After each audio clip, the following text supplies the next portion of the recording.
student focused.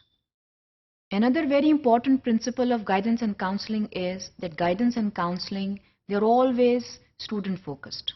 Both guidance and counseling, they have student at the center. Student focused होने का मतलब ये है कि जब गाइडेंस एंड काउंसलिंग की हम बात करते हैं तो उसमें जो स्टूडेंट है वो सेंटर ऑफ अटेंशन होता है. हमारा मकसद ये होता है कि जो भी प्रॉब्लम स्टूडेंट को है वो प्रॉब्लम जो है उसको सेंट्रलाइज किया जाए और स्टूडेंट जो है उसको सेंटर में रखा जाए और प्रॉब्लम जो है उसका हल जो है स्टूडेंट के पॉइंट ऑफ व्यू से तलाश किया जाए. So it is a problem which is solved keeping in mind the student. The individuality of the student is very important in this regard. Students' difficulties is the main feature and those difficulties are handled keeping in mind the personality of a student. ये बहुत ज़रूरी बात है. हम अगर मसाइल का हल जो है वो जेनेरिक तलाश करते हैं तो जो जेनेरिक हल है उससे ये होता है कि स्पेसिफिक हल की तरफ हम नहीं जा सकते. अगर परसों किसी स्टूडेंट को कोई मसला हुआ और आपने उसका हल तलाश किया तो ये ज़रूरी नहीं है कि आज एक मुख्तलिफ स्टूडेंट के साथ जो मसला हुआ उसका भी आप वही हल तलाश करेंगे. अगर आप स्टूडेंट फोकस्ड होकर चलेंगे तो हर स्टूडेंट को सामने रखकर उसकी स्पेसिफिक नीड्स को सामने रखकर आप हल तलाश करेंगे.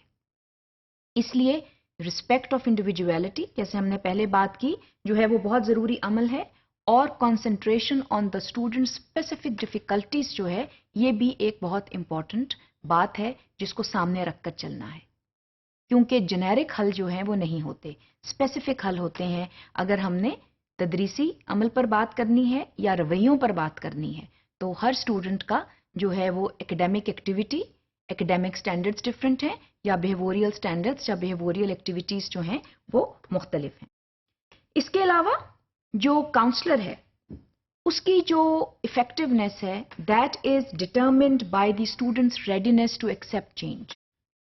क्या स्टूडेंट जो है वो अपने अंदर चेंज लाने के लिए तैयार है और क्या काउंसलर ने उसको इस तरह प्रिपेयर किया है कि वो अपने अंदर तब्दीली ला सके. So the readiness needs to be there. और रेडीनेस जो है वो तभी पैदा हो सकती है जब एक continuous relationship with the students जो है उसको मेंटेन किया जाए. पेरेंट्स एंड टीचर्स ट्रायंगल जिसकी हमने पहले बात की थी उस ट्रायंगल का एक्टिव होना बहुत ज़रूरी है.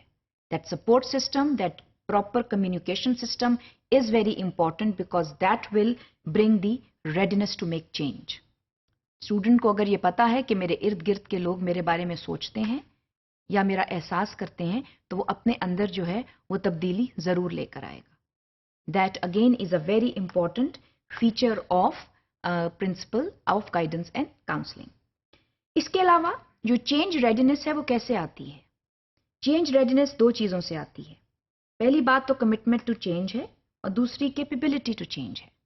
अगर स्टूडेंट जो है उसमें कमिटमेंट टू चेंज होगी तो फिर उसमें विल और कन्विक्शन होगी. वो अपने आप को चेंज करना चाहेगा या चाहेगी. और अगर कैपेबिलिटी ऑफ चेंज होगी तो उसमें फिर इंडिविजुअल स्किल्स और एनेबलर्स जो हैं वो सामने आएंगे. जिसका मतलब ये है कि स्किल डेवलपमेंट होगी और फिर उसकी एनेबलिंग होगी. फिर वो चीज़ जो है वो सामने आएगी, ऑब्जेक्टिवली सामने आएगी और आपको चेंज नज़र आएगा.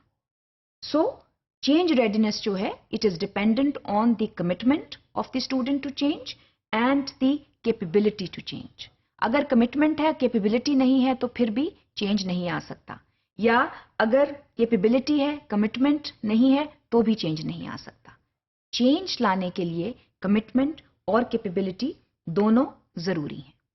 इसके साथ साथ काउंसलिंग इफेक्टिवनेस जो है उसकी एक बहुत ज़रूरी चीज़ रिलेशनशिप विद द काउंसलर है.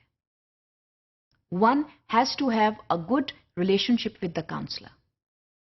अगर काउंसलर के साथ आपका अच्छा रिलेशनशिप नहीं है तो वहां पर चेंज का आना जो है वो नामुमकिन है.